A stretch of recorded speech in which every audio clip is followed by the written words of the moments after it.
ng dibdib ko. Be, nagising ako. Nagising ako sa sakit. Ano nangyari sa'yo? Siya- Ba't sumasakit? Huwag mo akong bibihin. Huwag mo akong bibihin yung galit ko kunyari. Galit ako? Oo, wala kang pakialam sa akin. Ang sakit ng ganito, Be. Okay lang yan. Ano lang yan, malayo sa bituka. Malay sa pito ka. Oo, malayo sa bituka yan.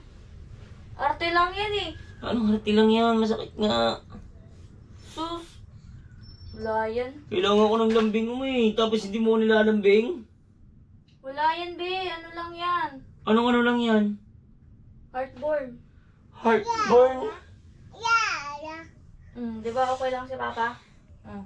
Ang sakit nga, for sure. Bahala ka dyan. Nagpapantay ako ng anak mo. Kaya gising ko lang, wala ka man ng lambing. Ano ba tong pamilya na to? Magpahinga ka lang dyan, matulog ka lang. Pahinga, masakit nga ulo. Yun lang yun. O, tubig. Tubig, bata ba ako para dumede dyan? Oh, arte mo talaga eh, no? Lambing mo na ako.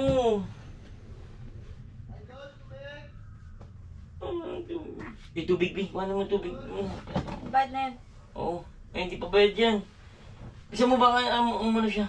Nasakit ng dibdib ko. Ge, tubig! Ayan, tubig. Magkano po?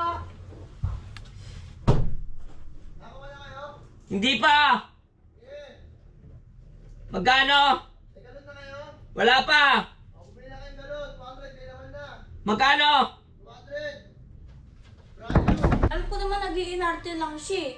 Papabebe lang yun sa akin eh. Tsaka pinaya niya pa ako sa labas. Tawag-tawag pa siya kanina. Dami akong sinasabi dun sa labas, narinig pa nung nagde-deliver ng tubig na... Gusto ko lang naman sana magpalambing sa kanya. Siyempre paggising, parang maganda yung paggising namin. Lambingan agad. Tapos bigla siyang nagalit. Parang sinabi niya sa akin na wala na siyang pagmamahal. Ano sabi mo?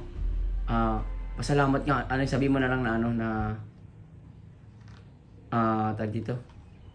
Ang baho ng hini niya. Alam ko naman na nag-iinarte lang siya. Buti ka pinagtiisan ko siya sa haba ng panahon na naamoy ko yung hininga niya. Ang baho. Game 1, 2, 3. Action. Alam ko naman nag-iinarte lang yun eh. Buti nga napagtiisan ko siya kahit ang baho-baho ng hininga nun. Sa haba ng panahon ng pagsasama namin. At saka wala siyang karapatang mag-inarte at wala pa siyang ligo, ang baho-baho niya pang. At saka paggising niya, hanap niya agad pagkain. Ano siya, prinsipe? Alam niyo ba guys, sa sobrang tagal na namin, pinagtitiisan ko na lang yan. Sobrang pangi kaya niyan. Pag sobrang pagod yan, kusa na lang umiihi sa banig. Pangi-pangi. Isa pa yun lang naman yung gusto ko. Yung lambingin niya ako sa paggising ng umaga ng mga pagmulat ng mga mata ko na parang asang agila. Feeling niya naman, giinarte pa siya nga rin mapanghi. Pag sa umaga, halos minsan nagsasabayan kami yan. Yung panghi ko, tapos nagpanghi, nagsuntukan na. Hindi na kami nakakahiga dun sa banig. Ang ending, natutulog kami sa sahig na. Di ba? Couple goals. Sasampalin kita? Oo, tatawagin mo ako. Kunyari, problem. Lalapit ako dyan. Hindi. Tatawagin mo ako dyan sa gitna basta kita sa camera. Okay, 1, 2, 3, go. Beli ka nga dito. Ano yun? Halika. Bakit? Hindi. Ay, Isa pa. Lakasan mo ha. bilag. Hindi, syempre ilag ako. Bilisan mo siya para hindi mabagal. Okay, 1, 2, 3. Dito. Brum brum! Beli ka nga dito. Nainis na naman ako sa'yo eh. Ano naman yun? Yung ano doon, yung tae mo, di mo man na binubuhusan. Wang, hindi ako yun, Wang. Hindi ako, wala akong alam dun, Wang. Hindi ako yung tumahay dun. Ba't may ano doon? Ang daming samid-samid. Hindi ko alam yun, Wang.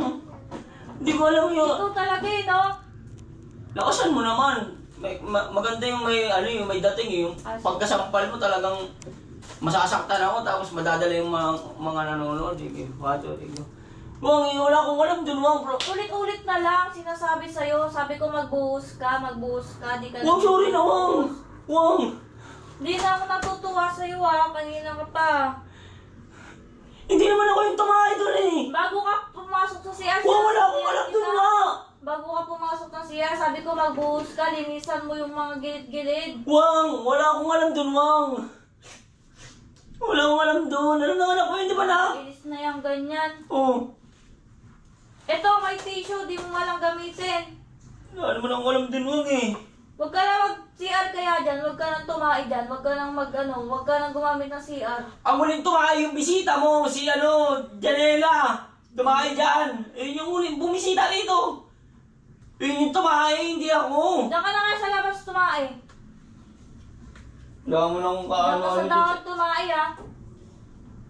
Ilang beses kasi nasabi yan, mag-ano ka dyan sa CR. Wala nga akong alam dyan, Wang. Huwag. Wala nga akong alam dyan. Di ako yung tumahay doon. Kung tatay ako nagbuhos nun. Kilala kita, simula umpisa. Kilala kita, ikaw yung ganyan. Hindi ko nga. Wala nga akong kaalam-alam sa sinasabi mo na yun. Alam-alam.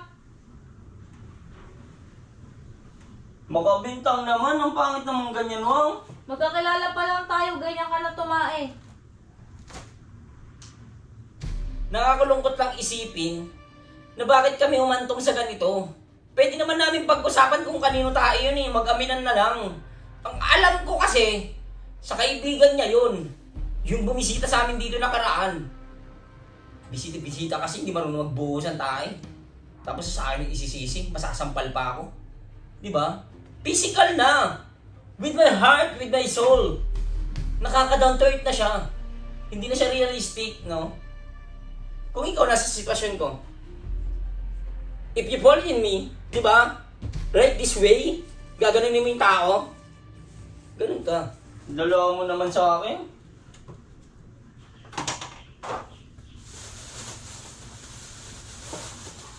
Hindi mo ayusin yung pagtain mo na lang eh, no? Wala akong alam dun, Wang. Ang bagra! Sobrang nakakaasiwa. Grabe na yung ugali na yan. Di man lang marunong magbuhos. Halatang-halata naman eh. Siya yung tumae dun eh. Yung fingerprint siya dun, pina-autopsy ko. Siya talaga yun. Di yung nagkakamali. Siya palagi yung ganyan tumae sa CR namin. Kalat dito, oh. Paano malilinis to? Maglinis ka dyan! Ikaw maglinis dyan ah. Daming kalat pa dito, oh. Dahil pang kalat dito oh. Oh. Hindi ko man alam yung sinasabi mo eh. Tatae ka na lang. Ganyan ka. Nagwawala ka? Nagwala. Alam niyo yung nakakainis doon? Tinero niya talaga sa pagmumukha niya yung ginagawa niya eh, no? Kung ano yung mukha mo, yun din yung ginagawa mo. Kapangitan na lahat ng nilalabas mo sa katawan mo eh, no? Wala, di man sadya. Dadabog ka ata eh. Ayos ka. Dahil mo kalat dito palagi, ikaw palagi nagkakalat. Tapos di ka marunong maglinis. Grabe. Sobrang lala niya. Yung akala mo judge siya, makaakusa. Di ba? Ako daw yung tumae. Wala naman siyang ebidensya. Makasisi siya sa akin. Kala niya hindi siya tumatae. Alam mo kung wala lang tayong anak, ligwak, ganern. Bakit yung pinag-aawayan ng relasyon namin na to? Dahil sa tae, nagkakaganyan siya.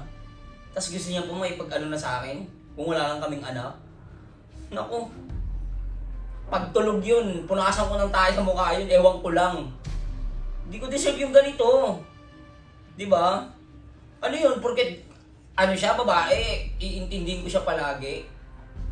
Pwede niya naman buhusan kung amin man yun. Di sana binuhusan niya na lang, hindi yung pinagsisigawan niya pa. Busy.